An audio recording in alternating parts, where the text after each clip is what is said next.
Our experience has been that we've been kind of pressed for time in this seminar because we have lots of questions. At least we have in the other groups. Hopefully we'll get that same response from this group. So maybe we get going here and we'll just let the stragglers straggle in. First thing I'd like to do is introduce our panel members for our seminar so you can get a little more familiar with them. First I'd like to introduce Vern Nielsen. Oh, here comes a bunch. Good morning. Good morning, Nielsen. Vern Nielsen from Pocatello, Idaho. 1994 sales in the Pocatello, Idaho store, as you saw last night, and it's worth repeating, at $2,321,666. The population in Pocatello, Vern, when asked, said that it's somewhere in the 45,000, not that many people, 45,000.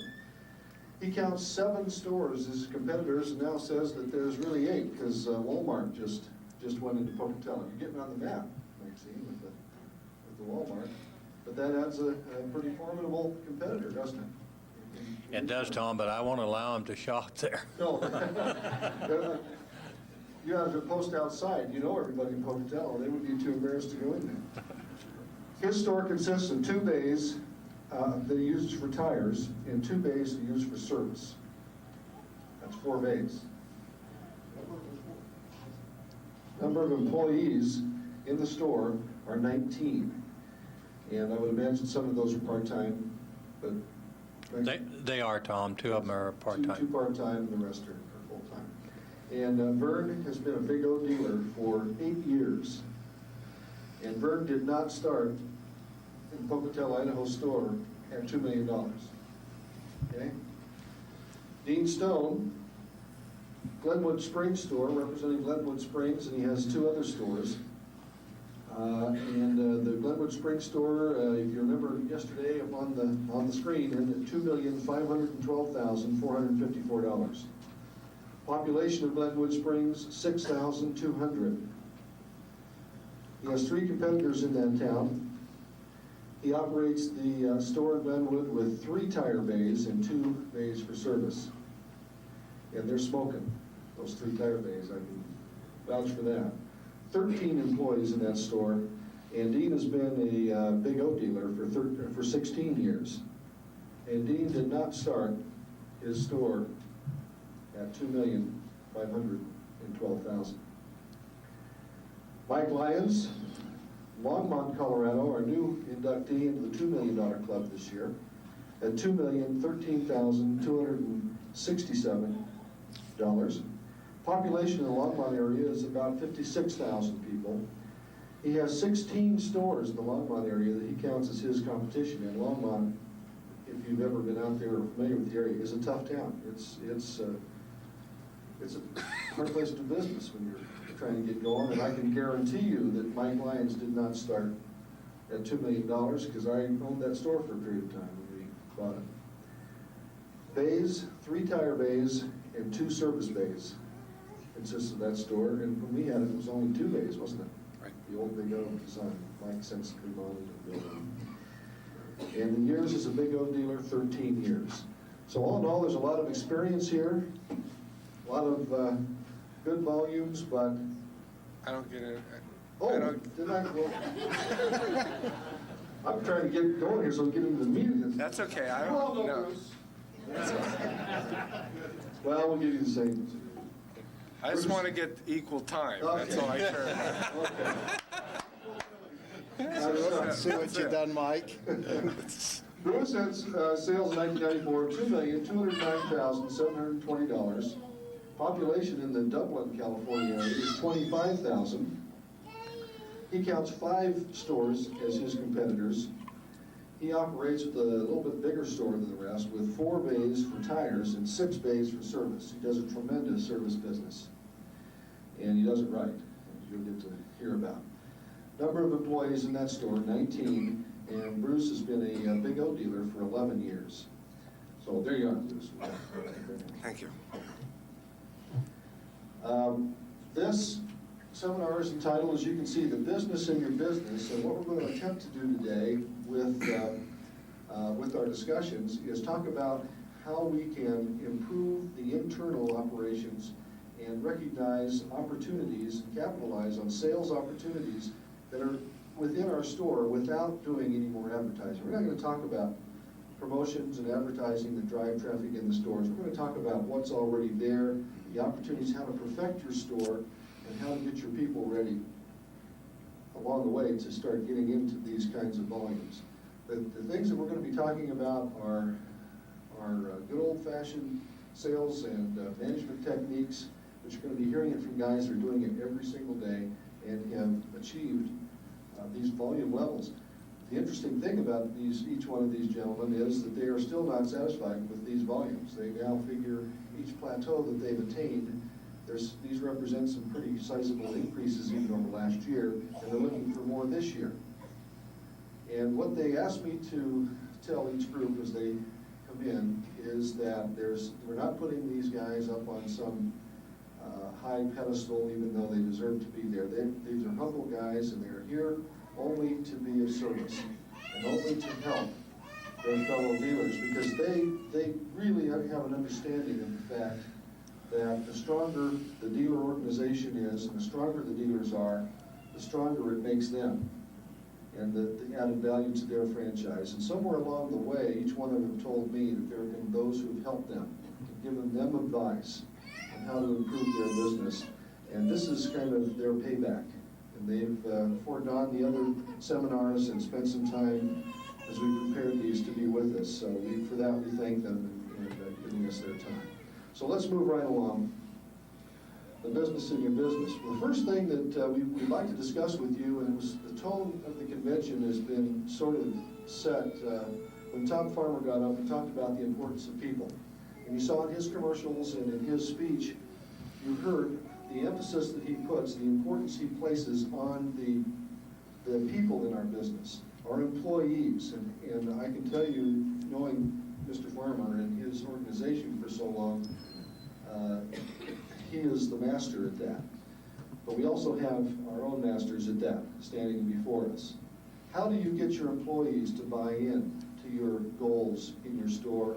What are the incentives that you can offer them? What are the ways that we can motivate and train? And let's talk to these guys then, get right into it on some of the things that they do in this volume store to get our people prepared. Peter? Thanks, Tom, for changing the agenda a little. I was already... I think one of my keys has been the training, because each year my plateau has been so much higher to keep getting into these 2s and 2 pluses, is so that what I done this year is I took the office that I had 4 people in, a CPA and two office girls. I moved it up the street and remodeled that building, and it is a total training center similar to the university, big old university in Mesa. And I have over 80 employees, and I have and will continue sending every one of those through my class, and it is back to the basics, the training. That's a one-day course for people that's been with me. For new, it is, we will not put on any new people, whether it's sales or whether it is tire techs, unless they go through the one day. And again, it is training, not only in sales, although we do get into that, but it's just to the basics of how we operate and how our car flow, and have them prepared for this kind of volume that goes through. So I think one of my biggest challenges, and it certainly paid off for 94, was really focus on training. Pardon? Tom, that's one of the real basics, I think, that you must start with, and that's your training. Every other week I hold meetings for my service people, which includes my salesmen and my service personnel. And then every other week, the alternate weeks, we will have a meeting with just the office. And I think one of the messages that we need to get out and to the reason for some of the training is the communication. How do you communicate with all your people, at one time and get points across? And it's through training and through your through the meetings that you hold. Very, very important facet of your business. Okay. Let's go ahead and ask Bruce. We also have a Saturday morning meeting with everybody in the store, but we've also have a meeting at 7:30 every Friday. Most of the time it's with the salespeople, but also we would have it just with the mechanics or just with the tire people. And it gives you time to communicate with them, make them feel like they're a part of what you're doing. Also, any problems that they have or how they can help the store, and it makes them feel a part of what you're doing. And so it's, when you have 19, 18 employees and everybody has to interact together, sometimes they don't communicate, what the problems are. And it's really helped to have these meetings where you can iron things out, you can talk about it, and they can give you their feedback of what we should be doing to better help the store. So training is, so we're almost having 2 a week. And you just have to have them in the morning. And with the salespeople, we'll go over anything that they would want to talk about. So that's really helped us. Mike, how do you go about some of your training programs? In a lot of cases, we'll have them outside the store, maybe at my house, out on the patio. We'll take someone who's maybe not very versed, and Mark's here, he's been through it with me. In some cases, he's been picked, I've been picked, or someone else has been picked. We're talking about tire construction, and maybe one of my guys is weak on tire construction. Bingo, he's a teacher. You think, why would you have your weakest link teach your class? He's got to study up to teach. After he studies up, maybe he's your best one now, but at least he's moved himself up. At least to the capacity to teach the guys tire construction. And we'll get input from the guys on what they would like to have in the training. You don't have to come up with a curriculum. They'll tell you what they need to know. One of the things that we talk about when we talk about the business in your business is making, and through this training process, making everyone in your store a salesman. And we talked about it a little bit around the other seminars. Dean, what is your philosophy, and how do you go about making every person, what does that mean, everybody in the store is a salesman? I think with have we passed out those blue to everybody, Tom? No, Tom will be passing out this pamphlet that has all of us guys, how we each work our spiffs different. I recommend very highly, and I feel everybody should be rewarded for what they're selling, because it comes back to you guys as being owners. It comes back on the bottom line anyway. It's again how important it is to train that person. And the theme of my class in Grand Junction that I run everybody through is ask for it. And I make it clear to them, if you're not asking for it, guys, and being professionally to be able to explain what you're selling, and do not sell something you don't need, and reward them for that.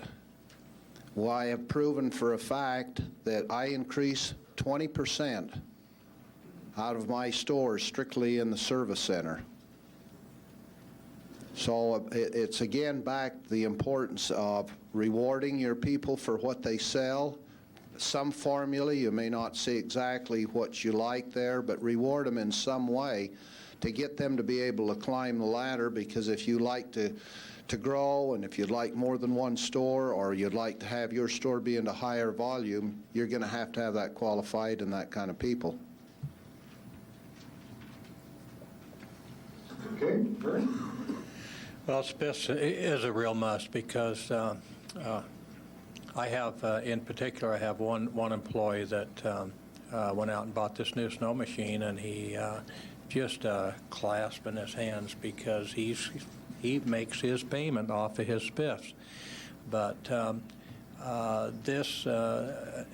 another thing that I've never done, I never put spiff on wheel balance, and this is a good point because funny, all of a sudden I'm getting wheel balance. I'm getting more labor out of, instead of a used tire, just $20 or $25.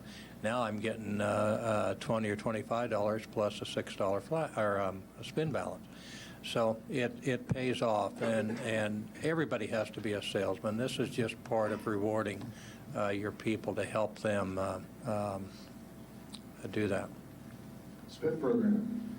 One of the things we've tried to do with spiffs, and what I've looked at, is if we're not doing something well that I think we should be doing well, then we will put a spiff on it. So we will change our spiff. For example, our American General, we were getting about 15 apps, new apps per month, which is not very good at all for the amount of volume we're doing. So we put a spiff on each new app. That was a group effort between all the salesmen and the counter girl, and it was $5 total for every new app that we got. We're up to, we've been doing it now for 3 months, and the first month it tripled. So we're running 40 to 45. So, and then we're trying to, the other big thing, and especially being in California, we have to sell service.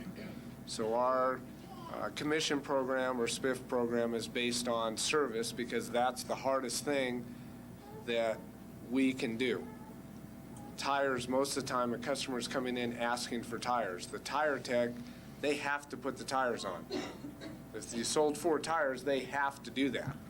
They don't have to check the brakes. They don't have to check the struts.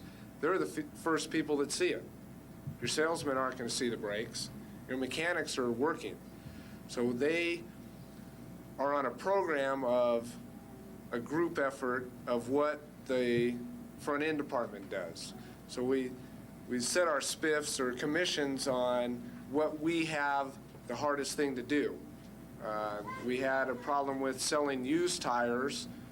We thought we could sell more, and we put a goal, and if we hit that goal, every salesman got $50, and that boosted up our sales. So I try to change them. It could change or stay the same, and then once we start doing that well, then we'll maybe change it. So anything that we don't think we're doing well, we'll just change the commission program. And it seems to work out and get people aware of all facets of our business, because there's a lot of things that you have to really keep on top of. By the way, as we go along, please feel free to raise your hand. This is an open discussion here. I think, Jack, you had one first, and then we'll get to you. Dean, how do you control your spiffs? How do you? Good question, Jag. Control the spiffs. Nightly, the managers of one of his responsible, or ever who closes, one of his responsibilities is to go through his work orders. I know all of you probably use different work orders, but save ever what kind of a work order you are using to show these spiffs on.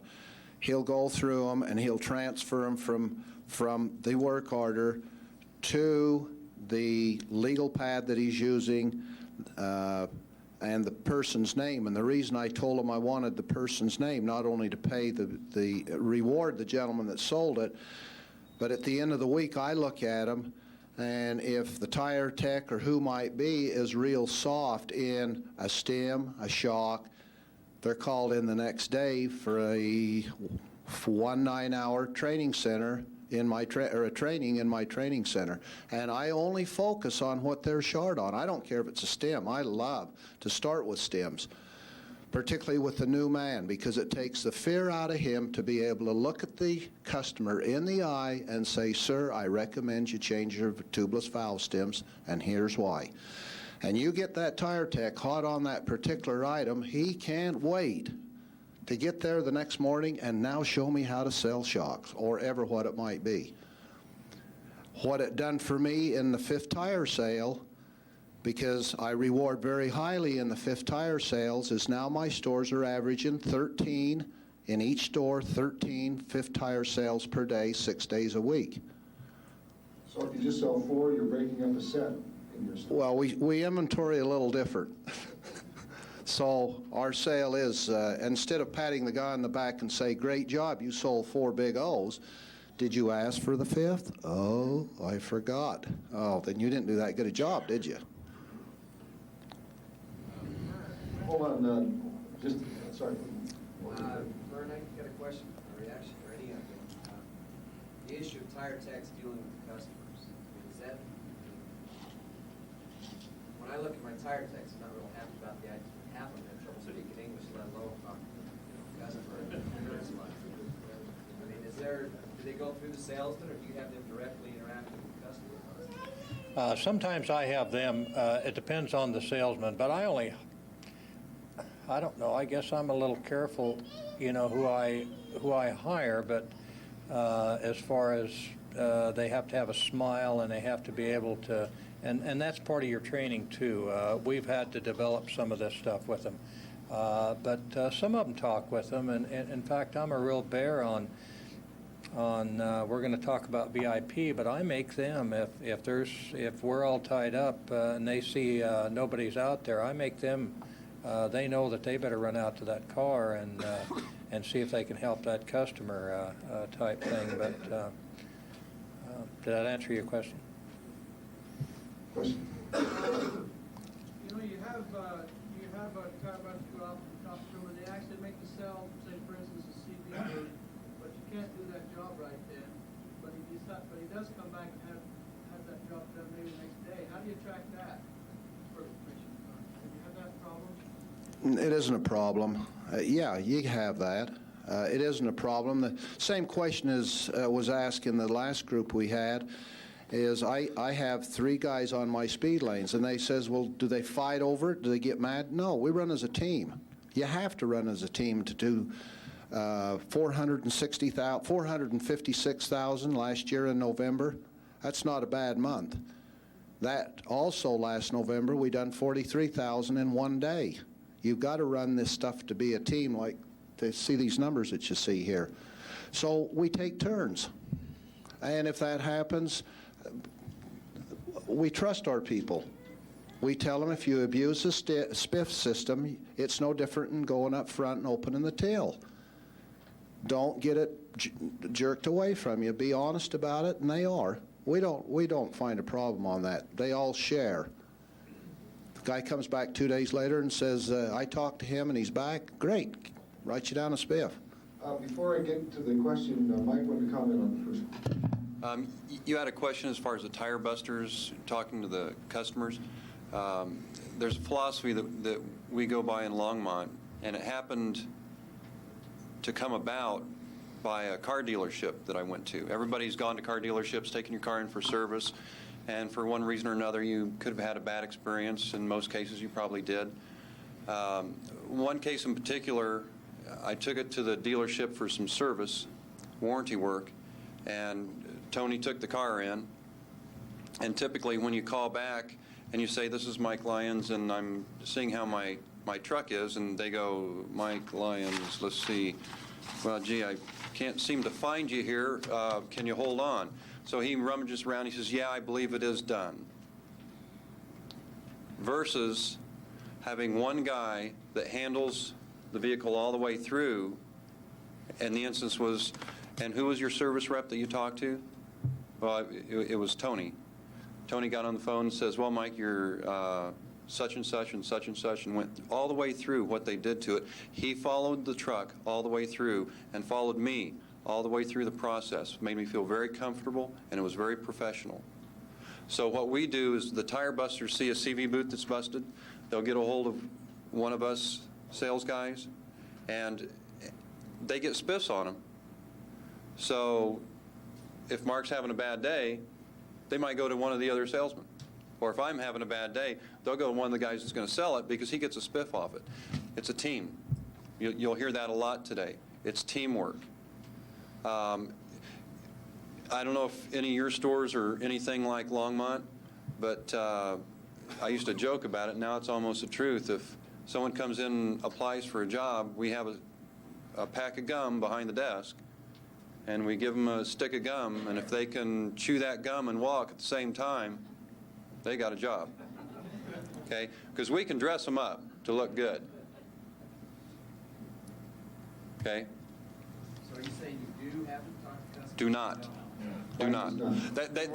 They do talk to them. I mean, they'll go out, they'll get flats from them, they'll get whatever they need done. When it comes to the sales, the guy who sold them the tires follows that sale all the way through. And you'll see a little bit of differences up here. The outcome is always the same. The end result is always the same. There was a sale recognized, an additional sale recognized, some meet the customers. Right. That's true. And we're the same way also. We don't want the tire guy basically making the sale. We would rather he looks on the invoice to find out what salesman sold tires or whatever, because that's his customer. When we do want the tire techs talking to the customer is if they're going to hand him their keys or he's out there, we really are trying to emphasize that they tell the customer what they did. Check the air, tell them, you know, your air pressure was down to 20 pounds, we would recommend at 35 pounds. You know, your brakes look good. Because a lot of times, we just hand the customer the keys and off he goes. We don't tell him what we did. You know, we do a lot of things that our competition does not, especially on a free rotation. And a lot of times, everything's good. But you have to tell your customer that. Tell him what you did, and we don't have a problem with the tire tech talking to him, telling him what he did, because he worked on the car. And coming from him, it sounds like he's caring, and generally does, about what he did. He's bragging about, I did all these things, and everything was good, or this is, you know, made what you need, talk to a salesman and he can help you. Sir? I was going to ask, how do you pay the spiffs? I've heard some guys would weekly pay out of the till. I go twice a month, Dick. Canadian payroll. Payroll, uh-huh. Other than the payroll. Vern, how do you pay yours? I pay them weekly out of the till, and it just, I don't know, it seems like an incentive for them. When you hand them the cash money, it means more to them. How do you monitor that? How do you get the tax? How do you get that? Well, it's paid out through the drawer, and then at the end of the month, the taxes are taken out. So then it's like a draw, and then it's cash Yeah. advance draw. We get paid twice a month. Our individual spiffs, we have none. So we're a little bit different than Dean or Vern. It's all a team type of effort, a group effort. I don't really care who sells it, as long as it gets sold.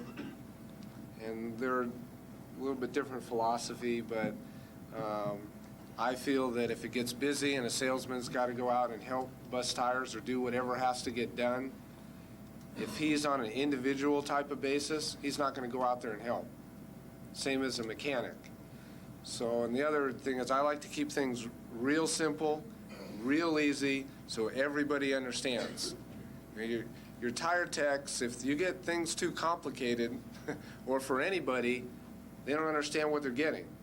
You know, so I try to keep it real simple. It's easier for me to figure out, and it's easier for everybody else to figure out, and they know where we're at, so that they can figure out what actually they're going to get. So it's more of a team effort. Everybody's. It's still an incentive, and we try to put the incentives on things that are the hardest to do and what we don't do well. Harvey, you had a comment to Louise. All type of things, bust that, there's ever what going on, that we displays, but as far as the SPIF program, no. And Harvey, raising your hand one time doesn't give you 20 questions, okay? Louise. Just a boat.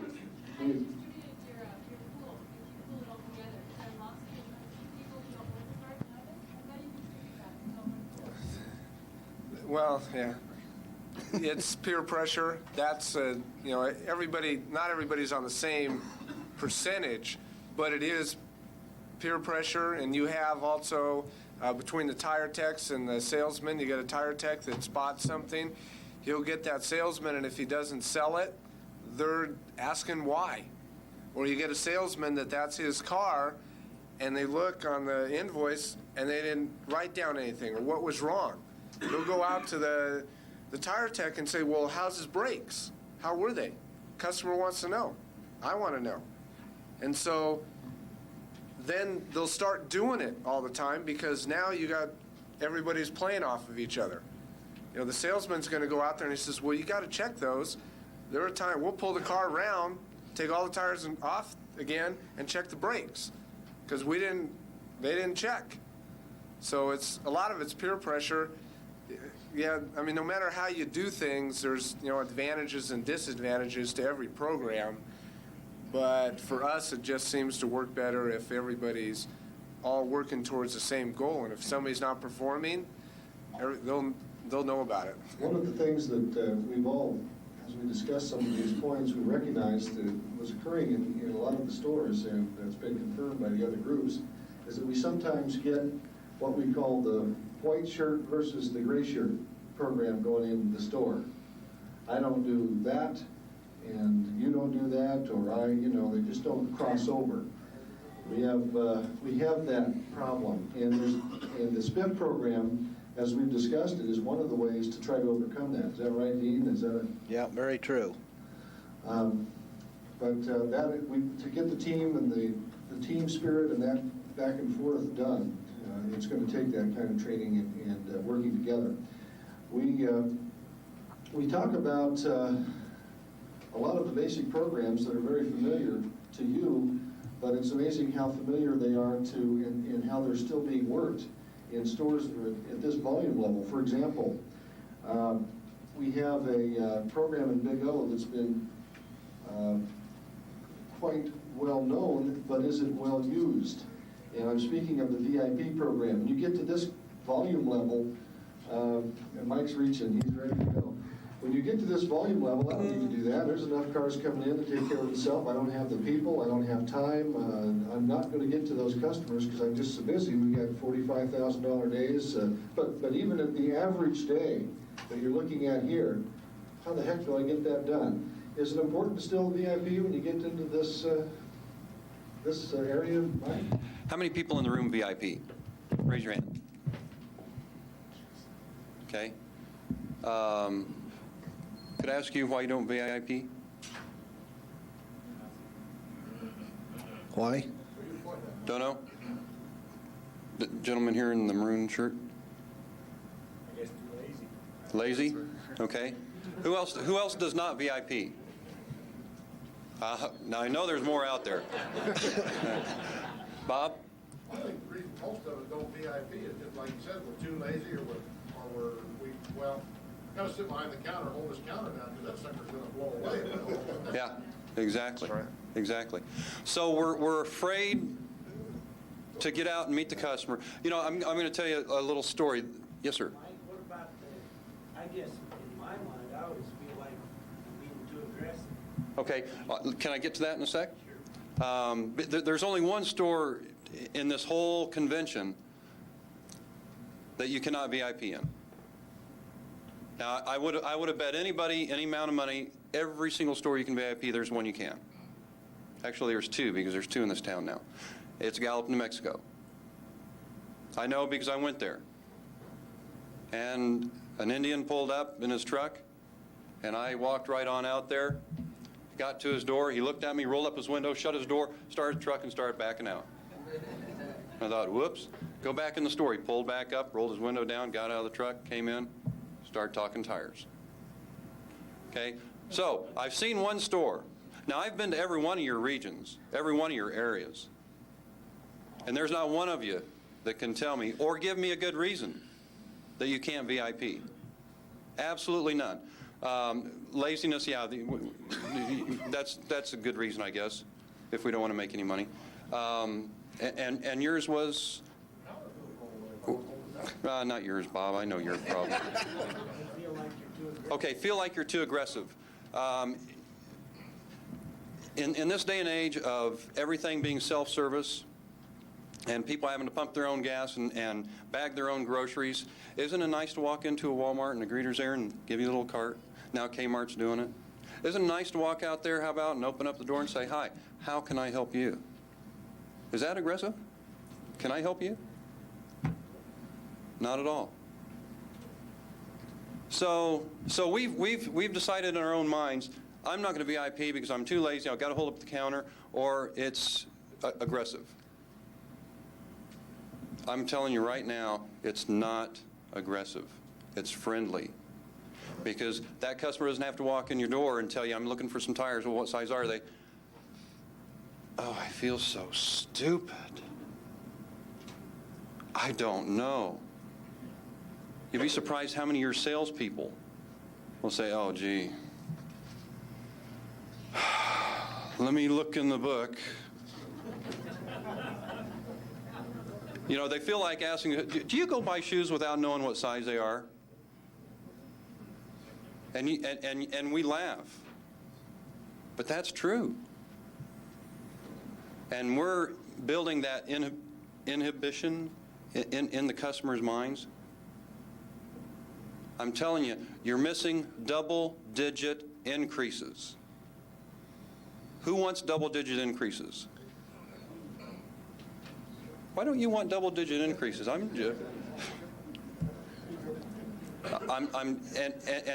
As I'm standing here right now, I know, I hate that. Taxes. As I'm standing here right now, whatever it would take to get each and every one of you to VIP, I would do, because I know what it's going to do for your business. If you promise me you'll go back to your stores 30, 60, 90 days, give it a try. It's all going to start with you. You've got to do it. Bob, you got to stop holding up the counter. The wind's not going to blow away, I promise. If it is, nail it down, okay? If you go back and you do it, and your people will follow by example, bust the shoulders, get bruises on the shoulders from going out the door to meet the customer at the car, you'll be surprised at what your customers will tell you. Mark, am I right? 80 to 90% of our customers are VIP'd, and we'll crack out some pretty good volumes in a day. Someone in the last group says, "Well, we just don't have enough people to go on VIP. We're too busy." We have 4 sales guys. We VIP everybody that comes up. If one sneaks in, we'll take them right back out to the car. No different than any of these other guys here. Everybody says, how do you guys do these volumes? How do you do that? Gee, we all VIP. We all use the speed lane. We all use a trade-in program. Isn't that incredible?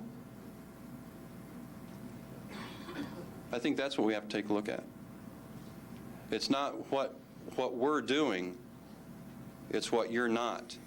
See, we go through the programs, and we go through the Blue Book, and we say, "Oh, I like that one. Yeah, that's a good one. Nah, don't want to do that one. Well, I'll do half of this one." You're picking the program apart. It's been proven through the years what works. VIP is a big part of it. It's a small part as far as you walking out there. And Bob, you need the walking, okay, bud?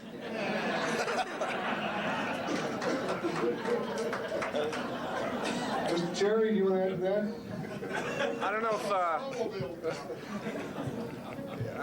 I know in California there's some tire stores, Discount Tire, Wheelworks that does a real good job in our area, and how they sell is customer comes in and they ask the customer what tire they have. They check their computer and they go, "Yeah, we got this one, this one, this one, this one. This one's got a 30,000-mile warranty. This one's got a 40, and that's it." What do we have advantage over the competition? We go out to the car, see what they have on their car, and Mike's brought up, if you see a baby seat there, what's he interested in? Safety. If he's got Michelin tires on there and they're all worn out, is he going to buy an advertiser tire? Probably not. The car will tell you a lot what he wants to buy. If you never see the car, you have a lot of information that you've lost. So if you can't VIP when the customer first drives up, at least after he goes in the showroom, go back out to his car with the customer and look at his vehicle. See what tires he has on there. See what size he has on there. Because your competition is not doing that. They don't. Half of them now sell by computer. The other thing is, you're asking premium price for a premium tire and giving them less than premium service? Yeah. You're no different than your competition. What differentiates us from our competition? The service that we give the customer. VIPing is one of those. And we've got to get out and do it. Uh-oh. Vern, what about your store? Got a question. We have a question, sorry. Mike, since our Boise dealer retreat, we started VIPing at my store, and since that time, it's saved me 3 very expensive hubcaps. Because we've asked the customer, if you're willing to miss a hubcap on the right rear of your car, and they work. So if we would've done a job, we would've got a key to the hubcap. Can I ask you how long have you been doing it? Well, we've done it kind of mediocre for 10 years, but we really worked hard since our Boise dealer retreat, and it's paying off. I want to Volume? say. You mean you're making more money? You know, I mean, that's something. I got one other thing. You say, well, we're too lazy to VIP. But if you really think about it, if you never see the customer's car, customer comes in and says, yeah, I have an 83 Honda, I want 185 70 13s. And you go, okay, no problem. And then you go into your whole sales pitch. You don't even know what he has on his car. And you could be selling the big old warranty, a Euro SR. You could go through the whole thing. Then you go out to his car, and he's got legacy TMRs on there, and he's got 2. He just came in to buy 2 more. How much time have you wasted because you didn't go out to the car? He has the TRX package on the 390. Or he's got it, yeah, you go, that happens, I mean, you go out and he gives you the wrong size, then you go out to write up the work order, and you find out, number 1, he gave you the wrong size, number 2, you don't even make it in that tire. So if you go out to the car, we'll say, well, I'm lazy, we don't have the time, we can't do it. If you do it all the time, I'll bet you'll save time. Because if he's already got 2 big O's on there, and they're 6 months old, you already made the sale. You go in there and say, let's write it up. He doesn't even care what the price is. That saves more time than not VIPing. You ever work out with an invoice as a? We do. We do in California. Well, they have to, yeah. We have to. And in California, we have to get the mileage and the license and signature, and so it almost forces us to do that. But if you get in the habit of doing every car, because that's what we say. Some customers will tell us, well, I got 165/13, and they'll say, that's what I want. And they say, we'll just say, can we go out and look at your car? We want to match it. If they're only asking for 2, we'd like to match up best what you have on the car. So right away, you're showing a concern. You just don't want to sell him any tire. You're wanting to sell him to fit his needs.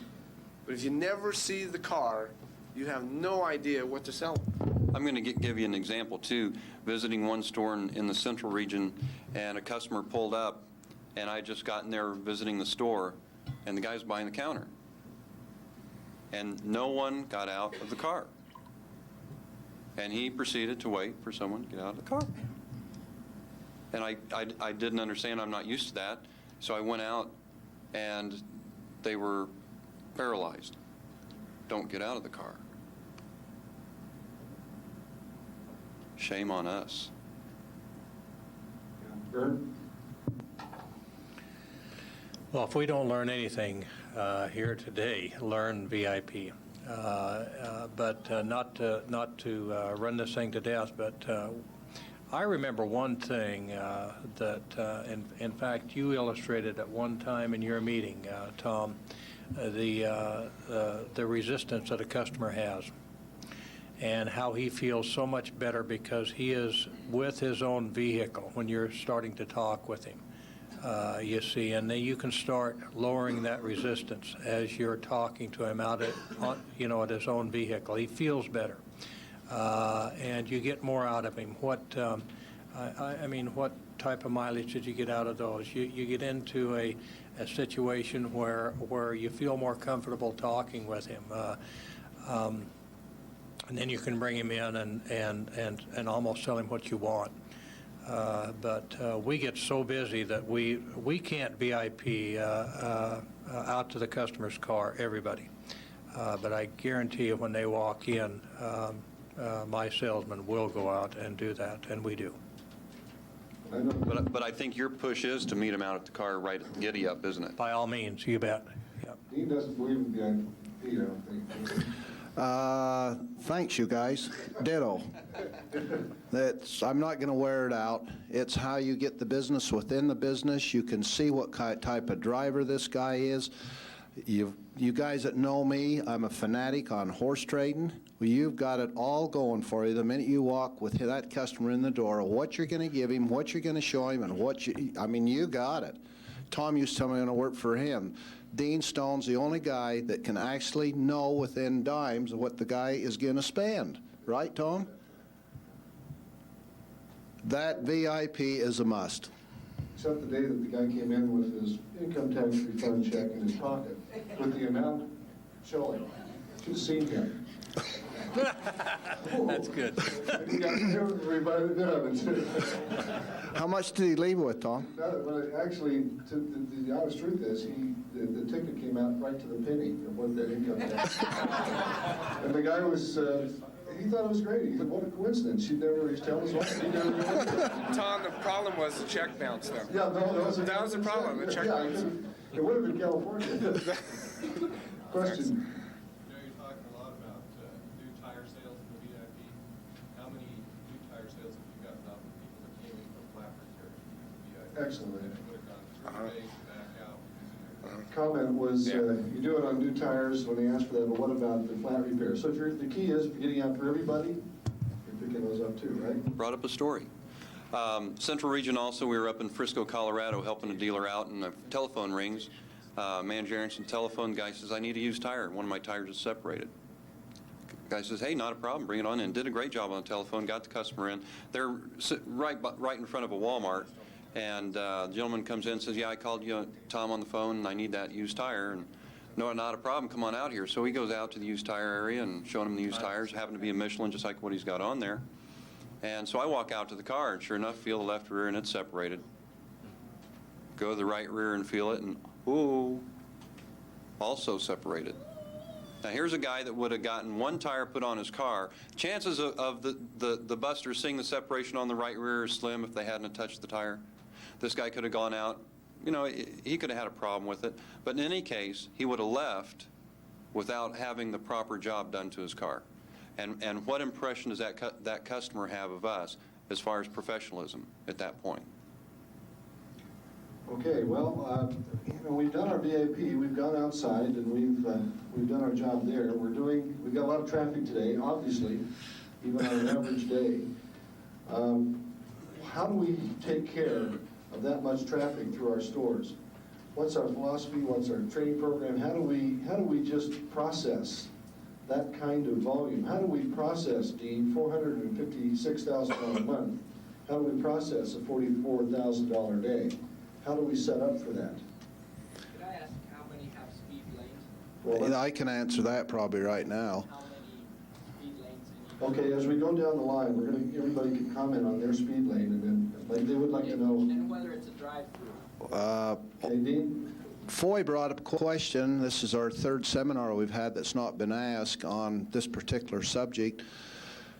For probably people that are expanding, or if we have new franchise people here, I think equipment that you purchase is very vital for volume stores. If I was running off of post hoist, is no way I could do this kind of volume. So the equipment that you have is very important. To answer Loy's question, I have 3 quick lifts in this particular store. The first thing that I done when I bought the Missoula store last April was took off all but one of the scissor, I call them scissor 6-foot in-ground hoists that take you 20 minutes to get a car up, and if it's a little low on oil, the car jumps this much. When it gets 6 foot high, goes off, you know. You can't really get into the unless you have the right equipment. You got to be prepared. You got to have the training, the team that it's going to take for what you're going to do on those knowing days, months. And on the last group, Mike brought up, one of the class asked Mike, well, you do that even when it's slow? Well, I got to say what Mike said. Absolutely, because that impression that person's seeing. Right now we have it running in our Missoula store to build up the business. We have coupons out for 4 free rotations and 4 spin balance. Well, we have done real well on buying their old tires or new takeoffs, but the other thing that's been more impact than anything is you've got our business. For service like that, and to have that done that quick, we'll be back. So it's whether you're doing $42,000 a day or you're doing $1,000 a day, which right now Missoula is on a good day, we still have that image out there of 10-minute service, 15-minute service, ever what it's going to take. Vern? My 2 bays are both speed lanes, but they're all drive-through. I have 2 quick hoists, and then the rest we use on jacks. We do a tremendous amount of the light truck business in our store, so we use a lot of jacks. But we treat each bay as a speed bay. If we have a problem in one, then we pull it around outside. If we strip a lug nut, then we pull it outside. That's where it's torn down, and so that we can get the other cars back through. Lance? Vern or Dean, explain quick lift real quick, is that just your scissor? That's Yeah, 18-inch, I think it is, 24-inch high. I call them speed lane hoist. 25 years ago, the franchisee, he has passed away now, Hal Clark, patented, which the Orem, Provo, all of us, they sent me up to Jackson Hole. He was a franchise for Jackson Hole, and he patented this. Strictly, it was called Big O Speed Lane Hoist, and believe me, I mean, you'd flip a switch, it would go to the height you wanted, shut off automatically. You had 4 tires off the ground while it was still raising, and those were in the days when we done tires, shocks, and wheels, and that was it. So that's why I have since then still call that the Speed Lane Hoist, and that's the one, yeah. Dean, up until a year ago, we still had that. And I think it's still in Orem. The last time I was in Orem. Yeah, no parts. I believe that, Bob. No, there isn't. In fact, we investigated it, but Kenny Loretto out of the Meridian store, he still uses one, I think. Doesn't he, Roger? He still has one, and he has some extra parts there, but I filled mine in. And I think Idaho, that I know of, I believe all the stores ended up with them in Idaho, and they started working down into Utah stores and that. It was a great hoist anyway. The idea, though, is to have, to get a pad and make it very easy to get on, off. You're not moving the arms around. What about the placement of the equipment, Mike? What about placement of tools and equipment? Unless I I'll answer your question first. We've got 1 speed lane. It's a drive-through, and we'll typically have anywhere from 2 to 4 guys on it, depending on the business. The critical thing with the speed lane is that you have everything in line, especially if you're going to do a lot of volume. If you have 1 car in line, if you want to take the time to look for the hubcap hammer or look for the air gun or look for the flip socket, so be it, but when you get busy, you're lost. So if you make the guys have the hubcap hammer in the same spot every time, and it always goes back there, the gun in the same way, oiled every night, with the flip socket on it, litter bags in a cozy spot where you can put it in the car, and the squeegees to clean the windshield. How many clean windshields? Good. Yes. Torque sticks at all? No, no, use Torque sticks, why not? torque wrench. The basic reason why we use a torque wrench is to make sure the tires are on. It's not necessarily to make sure the torque is right on the car. That's just a benefit that you derive out of it. If you have one guy that torques all the lug nuts on one car, you know that they're all tight. If you use a torque sticks and you have torque sticks on each side, one guy thinks that another guy did the torque on you've lost a wheel. We're using the torque sticks, but Never mind. you can't, if you use We've tried it them, and we don't like it. plus if you torque, then to me, you'd have the So you gotta, best. do you do both? We don't, but we have a pretty experienced crew and haven't had a problem. But when we first got them, that's how we did it. We would use the torque sticks and torque.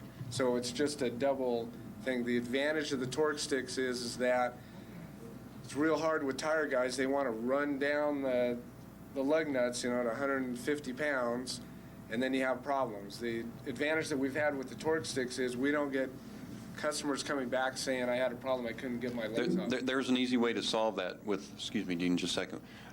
Ingersoll Rand, a little plug for them, they've got a new air gun out that goes from 25 pounds all the way up, has 4 settings. If you put it on the bottom setting, it's 25 pounds torque. You don't have to worry about it. Hand torque? Yeah, we hand torque. You didn't always. Why did you start doing Wheels kept coming off. that? I wanted to hear you say that. That took a lot for Dean I to thought say. you'd, how come we spin balance now, too? You didn't want to get into that, huh? The Dean used to go to the store, and the first thing you do is take the story on the torque wrench, throw it in the garbage can, and you change your mind on that. Yeah. We do recommend, the company recommends that we do hand torque for that reason. The sticks are, great invention and everything, and go ahead and use them, I guess, but the idea is that it's just that last check. One other reason, the customer sees it. He doesn't know what a torque stick is.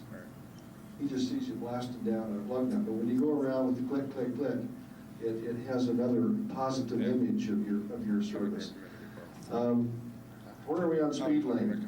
How are we doing? Any questions on how this is an important question. This is to process that kind of business through there. And what you'll see if you look in these stores, and most of you or some of you I'm sure have had a chance, the speed lanes in these stores look like operating rooms.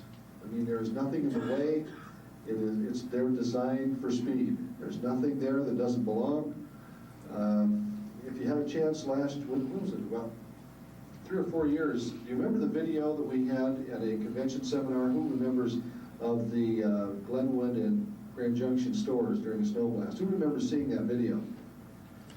Quite a few of you saw that. Do you remember that inside in speed lanes with all those cars, that was all was there? The car, the equipment, no tires. In fact, you saw Dean in the video going behind each car, making sure there were no tires, wheels, boxes, anything in the way. It's wide open and built for speed, and that's the way it is in these stores.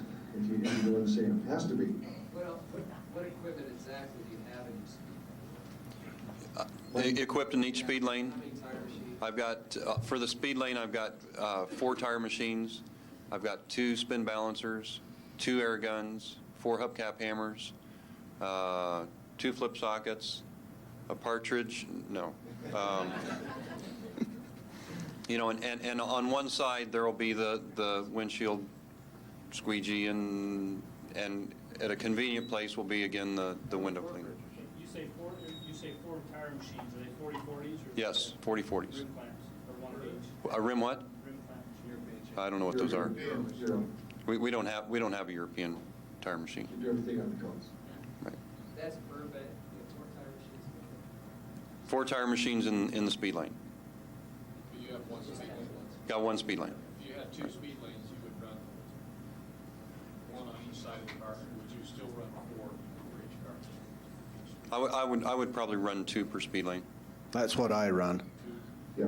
1 on each side, of just double like what Mike had said. The only thing that Mike didn't, and where he does, and again, depending I don't think any weather gets any worse than the stores I'm at, is I like the holes outside. To make a hamburger and to create that order. They time study it, they position their equipment for it, for the maximum use of time with the least amount of movement.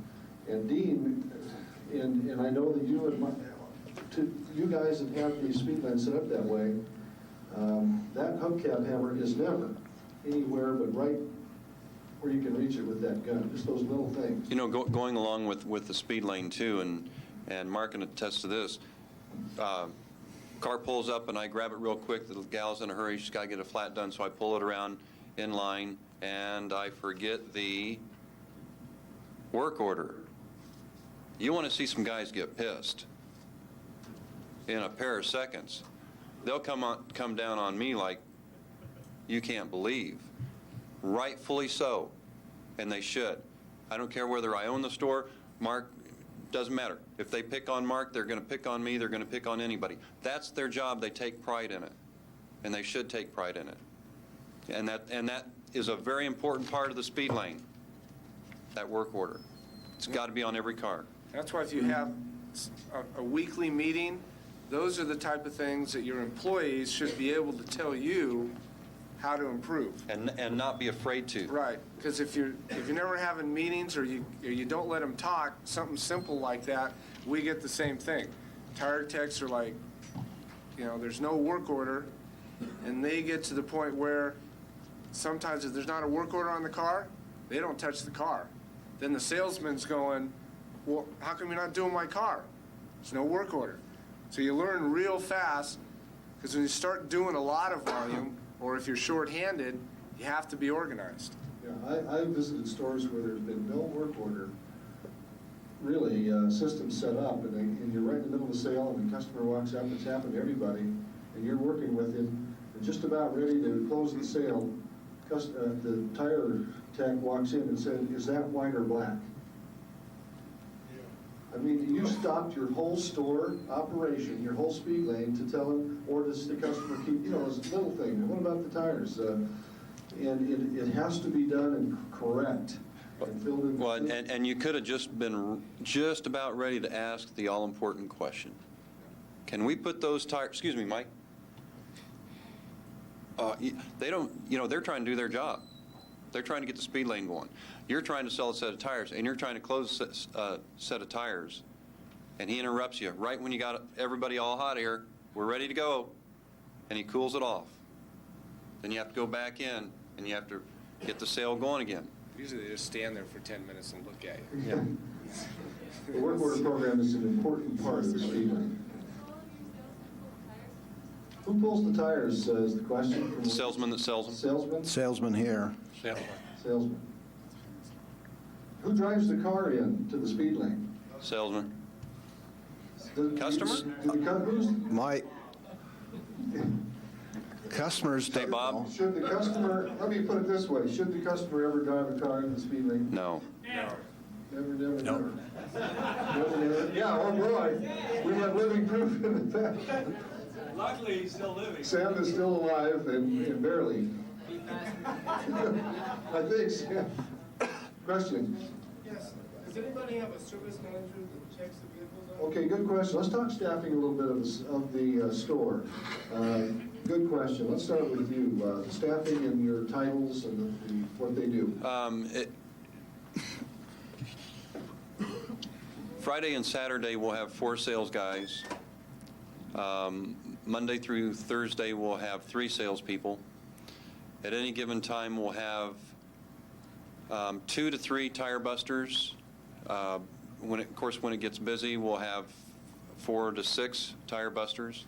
We have 2 mechanics. We have a split shift for our tire people. Some come in 7:30, work till 3. Then we'll have high school kids that come in and relieve them, so we have a fresh crew in the afternoon. That fresh crew is energetic enough to get the work done, and then they clean the shop up. Every night the shop's clean, so they're not bushed from the full day of working. They can, get the work done. It's not, these stores aren't staffed as heavy as some people might think in order to do the volumes. The people that work in these stores work their fannies off. And, the story comes about, well, sure, you guys can do that kind of thing because you own the market. I guarantee you, it's harder to keep these numbers than it was to get there. I can promise you that.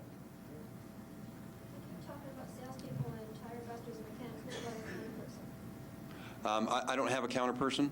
Yeah, I got in trouble in the first meeting because I said I have a problem with women. And my only problem with it is that when I would sit down and try to discuss things with them, whether it was, well, you know, we need to work on writing up this invoice because several of them just, I can't deal with that, so I decided I won't. Well, one was 35, you know, I mean, mature, maybe not as mature as they needed to be. But so we took the monies that we would use with the counter person and maybe increase that by double, got another salesman in. So it frees us up, and I go along with the counter person. I guess my counter person is just a male, basically, but that's not his entire job. Yes, he will talk to someone on the phone about a used tire. Yes, he will go show someone a used tire or talk to him about a brake job, which Dean doesn't like, but he's got a counter girl. So it frees the other guys up to be able to handle the front while he's doing some of these things. Exactly. It's just a male counter person. Terry? Well, someone asked me at the last meeting, they called me out the door and they said, well, are you open 7 days a week? And I said, no, 6. Well, are you open late at night? Well, we're open till 6 or until the last customer is done. Well, don't your people get mad? You know, don't your tire busters get mad? Another car. It's 6 o'clock. We're supposed to be out of here. You know, Mark and I will say, okay, guys, out. Go home, we'll handle it.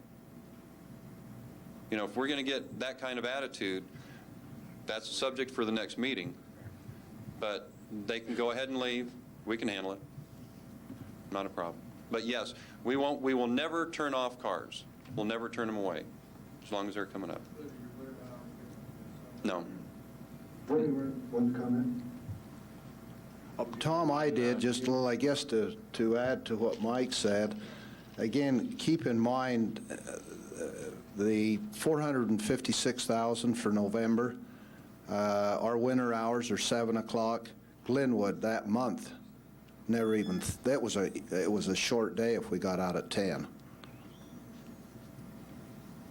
It takes management and sales to make those guys be able even to get up in the morning to what they went through to do that for 30 days. And it does last 30 days.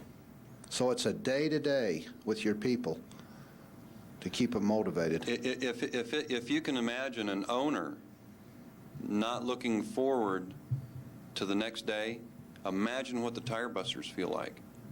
I mean, there's been days that, Dean, I'm sure you, oh, yeah. I've opened up my eyes, you guys too, and it's like, again, here we go. Because it just wastes you.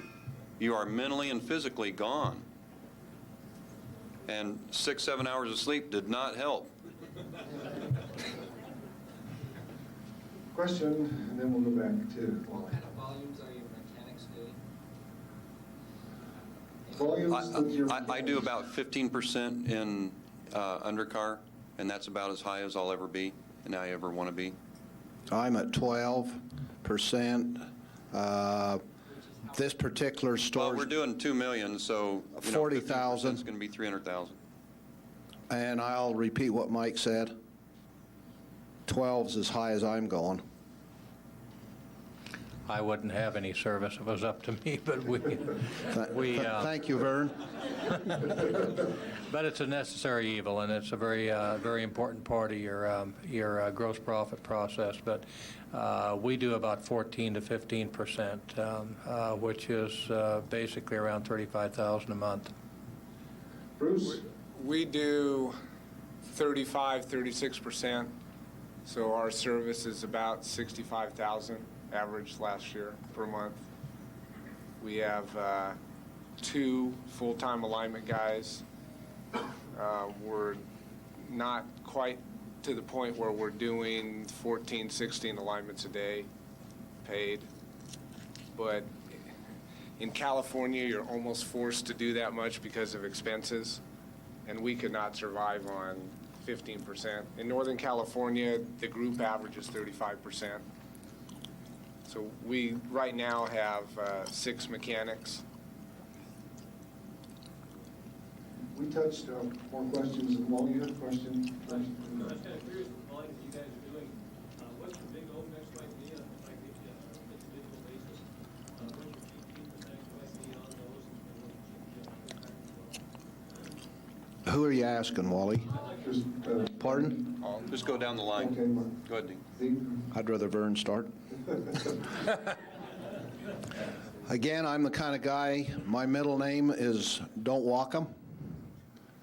I'll take what it has to do to make the sales. I'm probably the best supplier of the retreader in the state of 2 or 3 states, because the regular, right, Harry?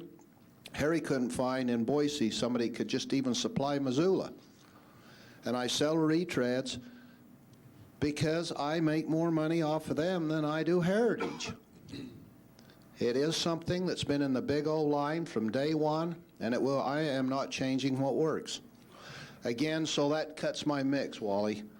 My mix, again, probably average year-round. It won't be in November because it's all snow tires, but year-round, probably my mix is probably 60, 65.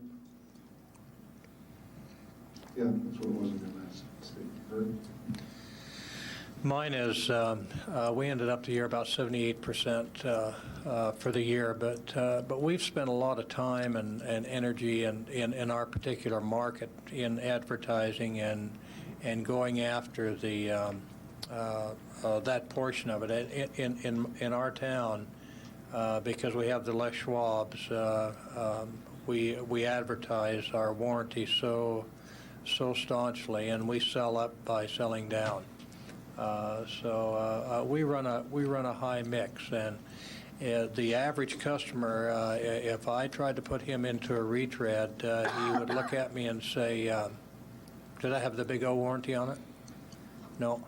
You show me something that does, and that's honest to God our customers' comments. I order.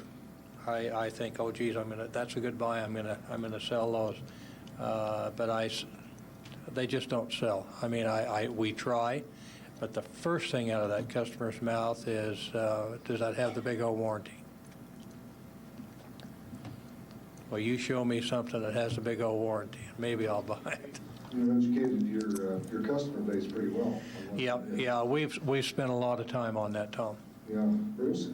For the year, Big O Mix, we were 60%, but when the Cost You Less program hit, we ran between 70 and 74%. So that boosted it up for the year, but I'm also the same as Dean. Sell a tire, sell them something.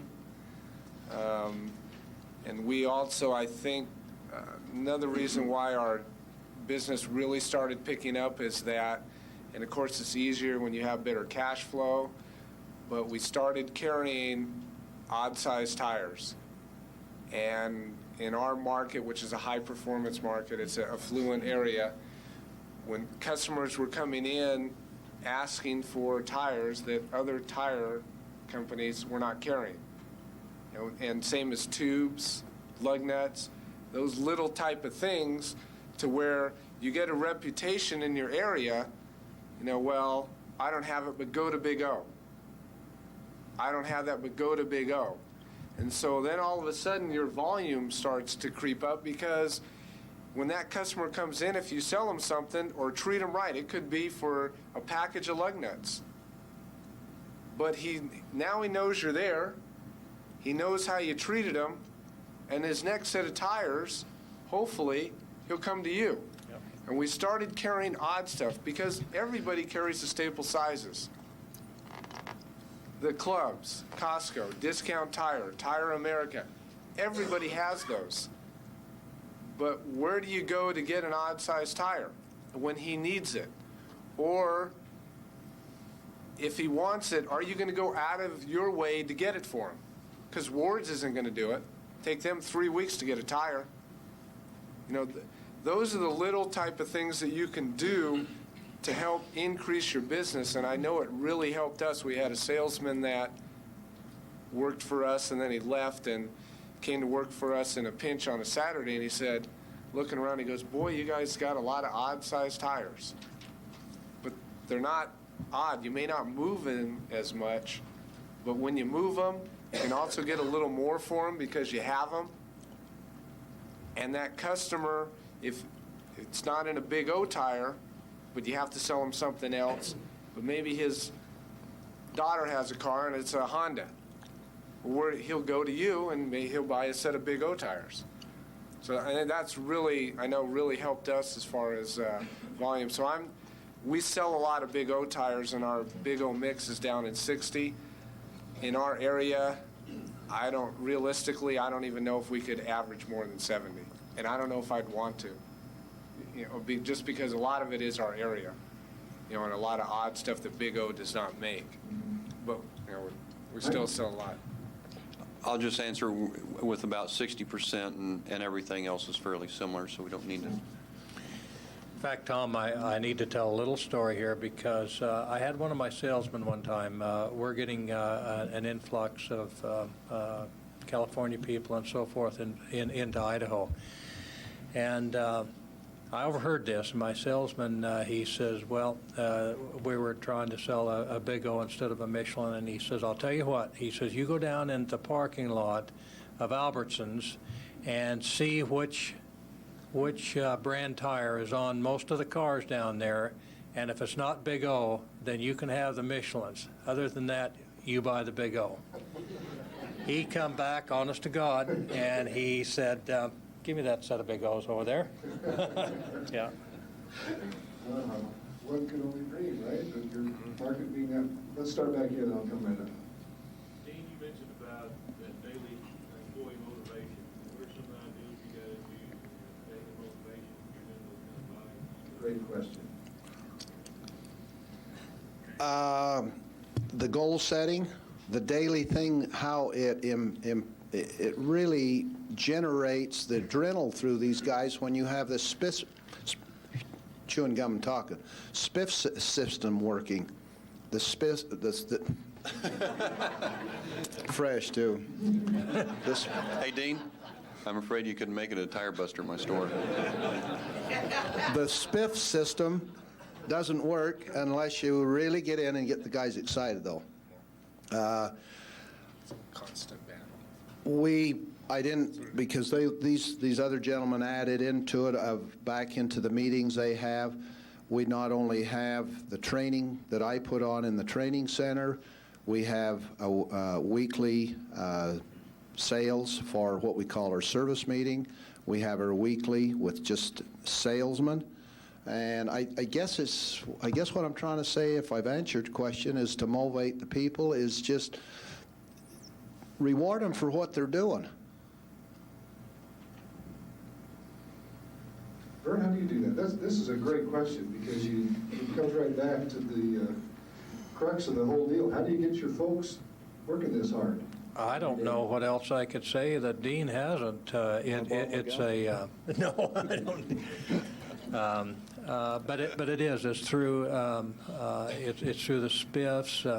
It's through you getting involved with them. It's with you following through with everything that you tell them you're going to do. The training, so important. You have to put these things all together, and all of a sudden you have that type of motivation with your people. Vern, are you in your store every day? Do you work your store full time? Tom, I'm at my store at 5:30 every morning, and my wife can attest to that. And because that's when I get my stuff done. I'm real funny when I'm there early. I go through all my figures. I check things out. Because when we open that door at 7:30, I don't want to see a salesman. I don't want to see anybody that's trying to an interview, anything. If I do an interview, it's got to be at 7 o'clock in the morning because I am there to take care of that customer when my door is open, and that's what I do. Same question. We do the same thing. If an employee wants a interview, it's usually 7 in the morning, because when we open the doors, the only reason we're there is to service the customer. We can't be interviewing people, we can't be ordering tires, can't be worrying about all this other things, because you're only there to service the customer.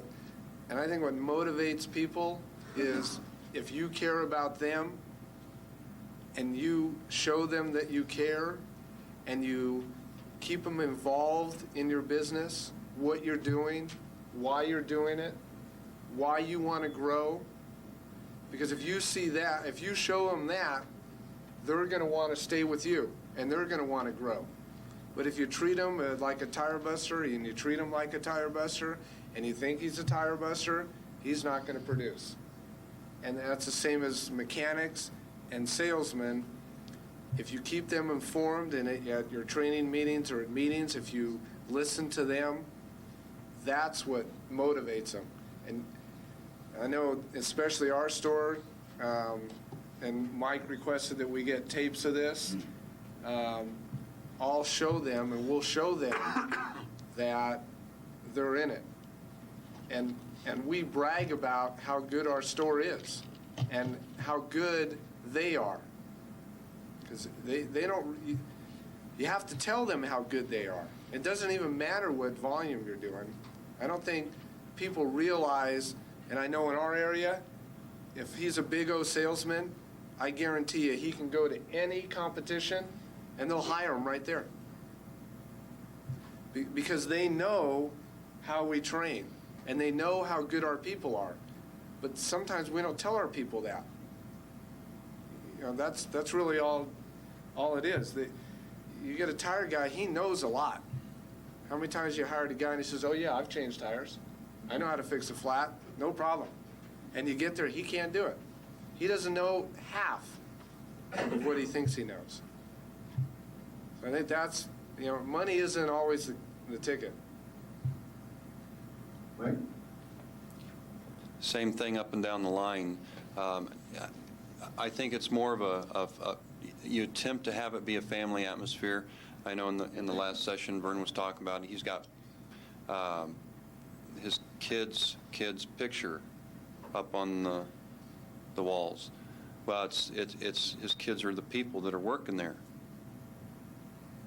You know, our boys, they're the ones that are working there. You know, they're the ones. You know, these figures. We're just skeletons up here. We're nothing for what our people do for us. Our people are everything. They do everything for us. That they're the ones who enable us to be here today. They're the ones who are busting their fannies right now because we're out of there. But they're the ones who put these $2 million on the board.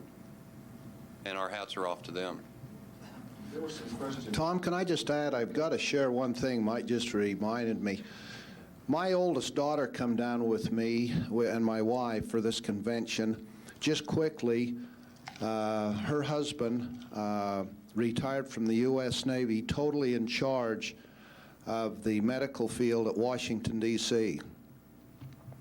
She said last night after the banquet, of all of these fancy lieutenants and all of the fancy meetings that she had been through the United States Navy at Washington, D.C. for 20 years, sitting here, the little bit she heard us guys talk and ever what she heard, she said last night, I have never seen such a family, close-knit organization in my life. They can't lose. Who wouldn't want to join this company? And I think we've got to share that to these people that are working, our so-called Tobies, tire busters. They're not tire busters or Tobies. They're a spoke in that wheel.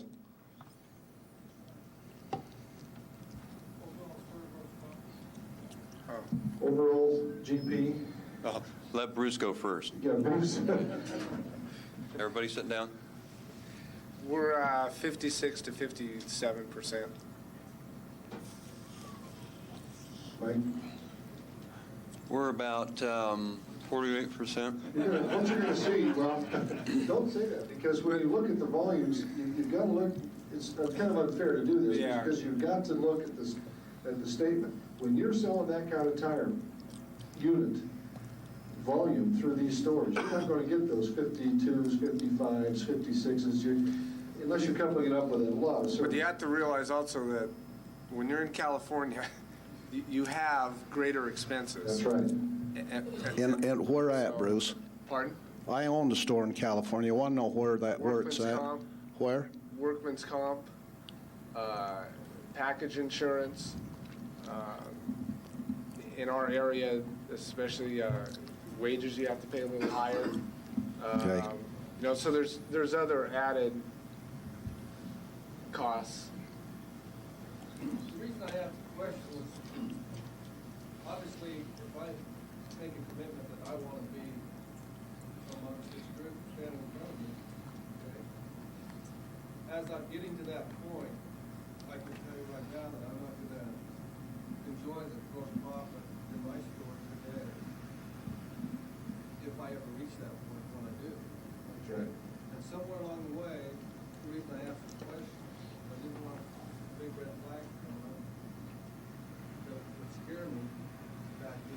Well, the one thing you have to keep in mind is gross profit percentage doesn't pay the bills. Once you reach a certain point where you pay your expenses, all that gross turns to net. And you want to see something grow, watch the bottom line. Yeah, I think the question ought to be net, not gross. This store was higher than this, but my 4 stores netted 94.16. This was higher. Netted what? 16. Oh. I thought you said 16%, yes. 16%, yeah. At those volume levels, that's where the gross starts Yeah. turning to net. Yeah, You 'cause- start getting Right.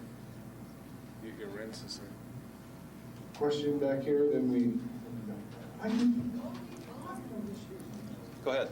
Go ahead, over here, then we'll be I back. want to know, I don't want to know exactly the amount, I don't want to know if you pay your tire months are 12,000 or 20,000. What I want to know is like your salesman, you know, I know the speaker program, I know it real well, I know you organize this teamwork, that's exactly right. Do you pay your salespeople and your mechanics, do you pay like a set dollar amount? I don't care to know what the dollar amount is.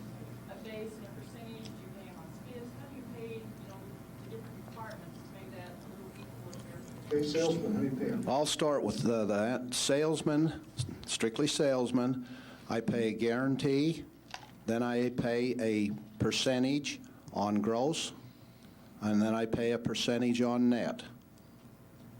The net is paid after the P&L comes out, which is the 20th of each month. The gross you can pay monthly, or you can even pay it per payday, because you're going to see your gross every 2 weeks or daily. How about your service for your mechanics? I was afraid you'd ask that. It's hard to keep good salesmen when they see what those guys are making. My lowest mechanics, 31, yeah, I'd like to share with you how much. It's $3,100 a month is my lowest paid mechanic.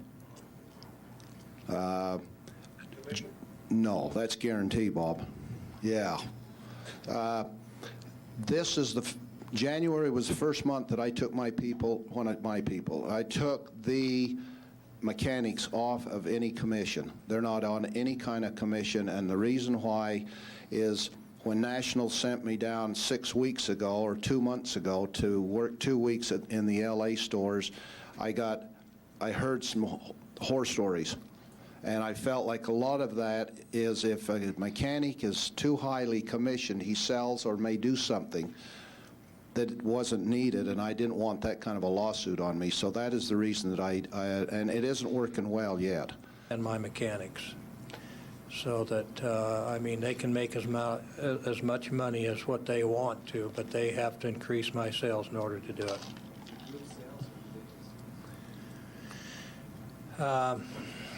I'd like to put them on individual, but in our particular situation and in our store, one of my main salesmen, he coordinates all my service. I run all my service through one individual. It's not really fair to put him on his sales. And I pay off of net sales, gross sales, excuse me, less my car lots and my national account and my own personal sales. That's all taken out, but we group it together. They get paid the same, and my mechanics are the same. Bert, sorry, Bruce? We, none of anybody in the store gets paid on an individual type of basis of what they sell. It's all a group effort. I like to take the attitude, it depends on where you are and what your competition's paying, but I like to feel that if I have a good person, I don't want them going to my competition or anywhere else, so I will pay a little more. So mechanics make anywhere from, depends on their experience, $10 an hour to $25 an hour. Half of it basically is commission, half is salary. Tire guys, I want to be known for that. If they're going to come to work, they're going to get paid well. And I want them to know that if they go somewhere else, it's not going to be as good. So if I have somebody that I want to keep, I'll pay him a little more to keep him. Because I think the reason our store has done so well, and we haven't had a decrease in probably over 12 years, is because our people stay. So that when a customer comes in, he sees the same face. He sees the same people. So he knows he'll be treated the same. It's just like if you go into McDonald's, you know you're going to get the same hamburger. It doesn't matter if it's in California or Europe, it's the same. If you have a lot of turnover, then customers can sense that. I know Mike works in a store every day. When the customer comes in, they see Mike. They see me. They see Vern. So they know they're going to get treated the same. If you're changing personnel all the time, what happens to your volume? It's like this. So it's hard to say, how much you're paid because I don't know where you live. Where I am in the Bay Area, it's probably it's high in the country. I just go by how we are. And for Union at a dealership, they're paid, I think it's like $22 an hour. So if I want a real good mechanic, that's what I'm going to have to pay. Sales is the same way, and that's how we base it. I don't want to lose good people. Mike? Same. Same kind of base. Let's get to some of the questions I've been asking in return. What percentage or what is your program with auto lots and fleet sales? How does that fit into your business? Fleet sales and car lots. We didn't get too much into counter grills, but I have two counter grills plus my wife that take care of my car lots and my fleet business. We have a lot of it. And Max will take care of solely my car lots. She deals with them. She knows them. We run cars back and forth for them. And my other girl, when she's not there, then she takes over. I personally probably handle most of all my fleet accounts as far as that's concerned. But we're not cheap. We're not the cheapest in town, but I sit them down and I show them what we'll do for them, and we do a good job there. Question here. Bruce, you said you kept your employees, you like to keep your employees quite a while. How do you keep a tire buster? If you pay him to where he can't go anywhere else, and also that he knows that if he stays there, he will get an opportunity. Every one of our salesmen started out as a tire person, including me. I have now 3 mechanics that started out as a tire person. So they know that if somebody leaves, they will get that opportunity. And, if we grow, they're going to get that opportunity. I have 2 tire guys that have been with me 4 or 5 years. They're making $10, $11 an hour. So for them to go somewhere else, I don't think, unless they get totally something different, I don't think they can go anywhere. But the one wants to be a mechanic. So he's starting to buy tools. He knows that when the opportunity comes, he will have that opportunity. But he's young, so, Question over here on the wall, and then Bob. I've actually got two questions. Number one, you keep talking about $10 and $11 an hour. What's your all's minimum wage in your area? Because to some of us, $10 and $11, that's ungodly. well, our minimum wage? Yeah. Well, it's, all our tire guys, everybody, they're all $5 an hour, and then when you take their commission, it can double. So half their salary is. As far as like your state minimum wage is $5? No, I would say to even hire a beginning tire guy that I would consider that's a quality person, we would start them out at $6.50 an hour. But when you quote the $11 and $10. When I quote 11 or 10, that includes salary. Shifts and Yeah. everything. Okay. Which is done on plus business anyway. Your second question? Right. Second question, how many of you emphasize on customer workshops and go-get? I work the Go Get program real heavy. Now, this store's been here for 4 years. The Grand Junction operation's been there for 15 years. 15 years, we lose our interest for the Go Get because we've such a strong establishment. But for to reach these kind of numbers, as Tom said to start with, we've had to keep doing things because we didn't start at $2 million. I'll bring up this Missoula thing. When I bought the Missoula store in the year of '93, that store done from the past owner $440,000.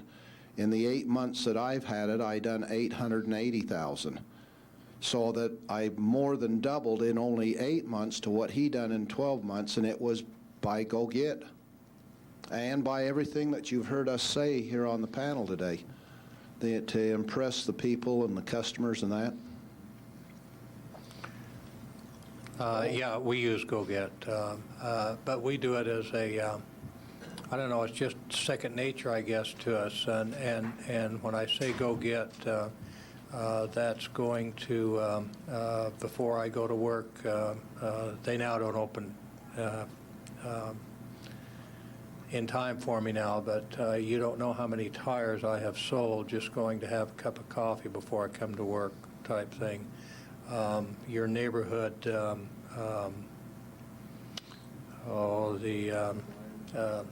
neighborhood greeters, free rotations, free flat repairs. There's so many things. Go Get's important. Never forget that.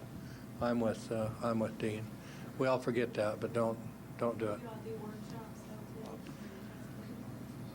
though too? I'm not sure I know what that means. Workshops, little like ladies classes where you say Ladies' Day and you have little things that you do. Well, I fall down on that. We give a corsage on Mother's Day. That isn't enough.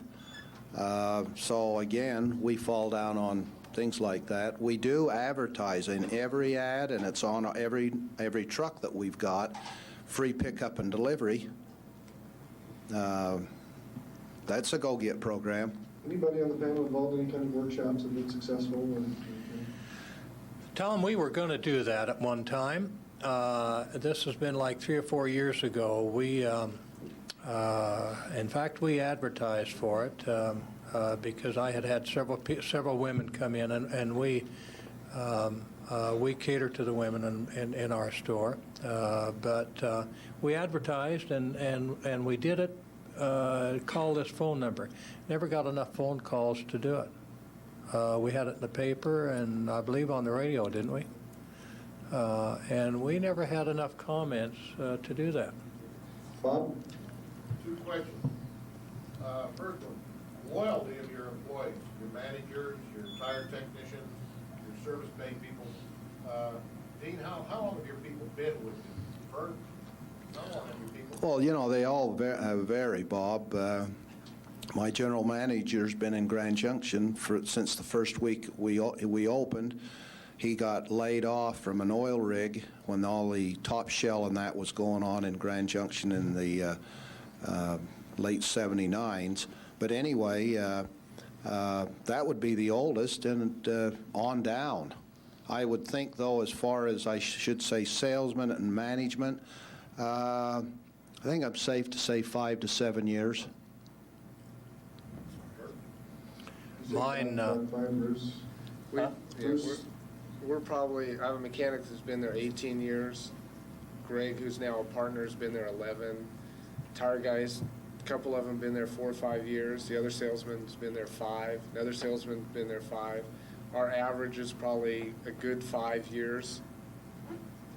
Well, that tells me then that you've got the family attitude there that they want to stay. You got to have it, Bob. They're not a hit and miss and be there. Yeah, because every time you hire a new person, it costs you money. Okay. Last question, how much receivables do you carry? Oh, no, I'm not going to share that. It's 6. 6? No, it's too much.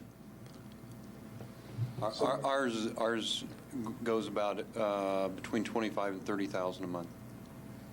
25 to 30 a month? We're For that about, volume? we're about 15. Oh, then I don't feel too bad. We're about Thanks, Mike. I don't 15,000. think that's bad. Yeah. You got Carlots, Bert, how much you carry? we will carry between probably 80 to 90,000. 80 to 90? Yeah, yeah. That much Carlisle. Cynthia? Yes, Mr. Nielsen, just on the subject of fleet sales, I'd like to ask how many of you do fleet sales? Who else does a fleet sales type thing like Vern? Do you concentrate? Fleet sales. And really. National it's kind of account? a misnomer. No, I don't think any of you are doing national account.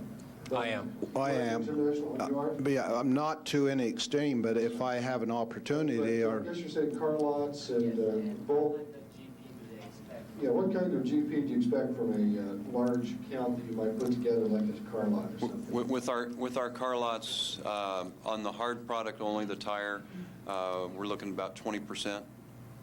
That's exactly what I'm running.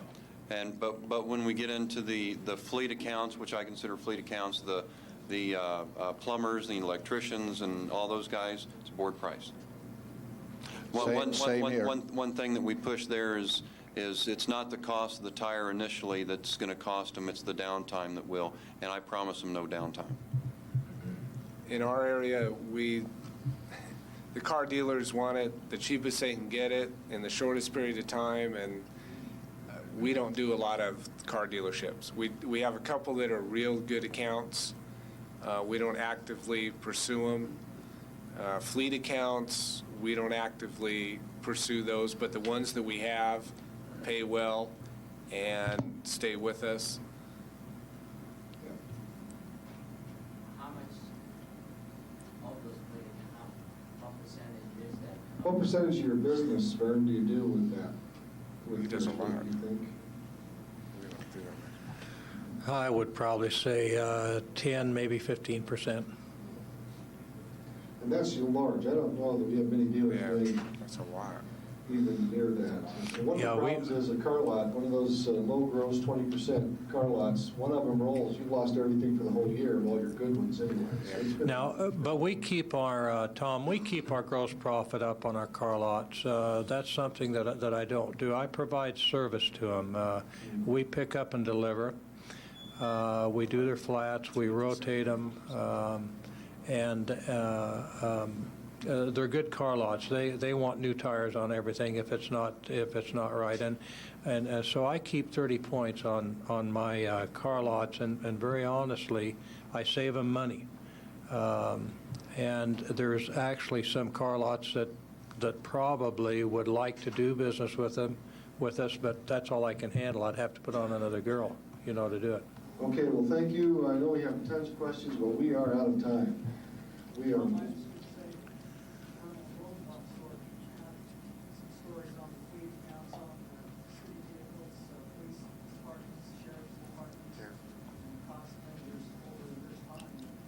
Yeah. Yeah, Vern has done a great job down there with that. We do what we did get to, and thanks to your questions for the great questions you've had, but one last comment. We wanted to get into customer service. We didn't get there, but I want you to know that these four gentlemen up here, if we look back at we track complaints in our system, none. You'd think that with this kind of volume level, you're going to see tons of opportunities for complaints. Oh, they get them, but they handle them. Whatever it takes, they handle it.